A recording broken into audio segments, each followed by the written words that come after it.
So in our last video, we saw that certain field extensions also are vector spaces. So let's give a name to that situation. Let's suppose I have a field extension of a field F that's also an n-dimensional vector space over F. If that's true, then we say E is a finite extension of degree n, and we use this notation to denote that we have a finite extension of degree n. This notation was used previously when we discussed groups, and this notation was used for the number of left cosets of a subgroup in your group. But in this context, we're talking about fields, and in this context, this notation means that E is a finite dimensional vector space over F with n vectors in a basis. Okay, let's do an example. The polynomial x to the fourth plus x plus 1 in the polynomials with coefficients in the field Z2 is irreducible. This polynomial does not have a root in Z2, and you could verify that additionally, this polynomial cannot be factored into two degree 2 polynomials. So it could be verified pretty quickly that it is indeed irreducible. I'm going to let alpha be a root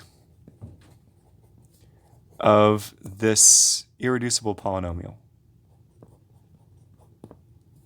In other words, I'm saying this is my minimal polynomial for alpha in Z2. So, Z2 adjoined alpha is the same as the set of all polynomials in alpha with coefficients in Z2. This is a finite dimensional vector space. It's both a field and a vector space. So it's a vector space with basis 1, alpha, alpha squared, and alpha to the third. So we write that Z2 adjoined alpha over Z2 is 4, because I have 4 elements in my basis. I have 4 elements in my basis because the minimal polynomial for alpha is degree 4. Okay, so here is a theorem.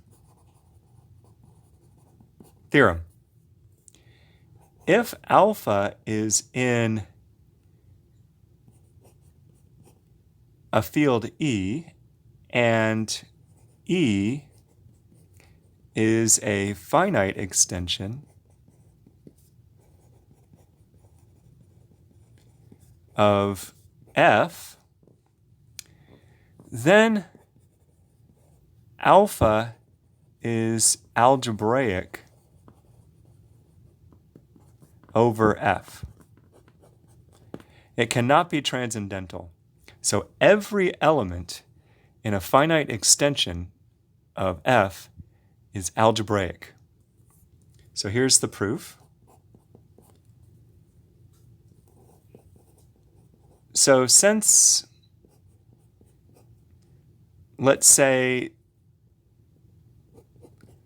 I have an n-dimensional vector space, so let's say the dimension of E as a vector space over F is n. Whenever I take n plus 1 elements in my vector space, whenever I take n plus 1 vectors, they have to be linearly dependent. So if I have more vectors than I do elements in a basis, those vectors are linearly dependent. So the n plus 1 collection of vectors, 1, alpha, alpha squared, all the way up till I get to alpha to the n,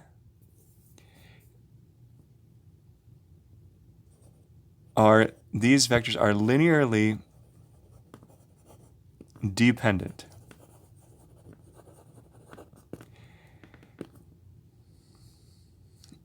Now, what that means is I could find an alpha to the n plus an minus 1 alpha to the n minus 1, and so on, all the way down to a0.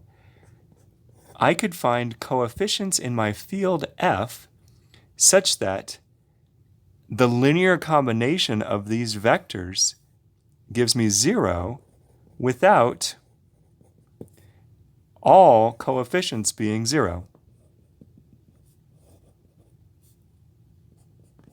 That's the definition of linearly dependent. I could have some linear combination of them equaling the 0 vector without all the coefficients being 0. So thus, I'm going to take my polynomial p, like let's say p of x is an x to the n plus an minus 1 x to the n minus 1, all the way down till I get to a0. Take this polynomial in the ring of polynomials with coefficients in my field. Then p of alpha is 0, and I've shown that alpha is indeed algebraic. I found a polynomial with coefficients in my field that has alpha as a root. All right, there we go.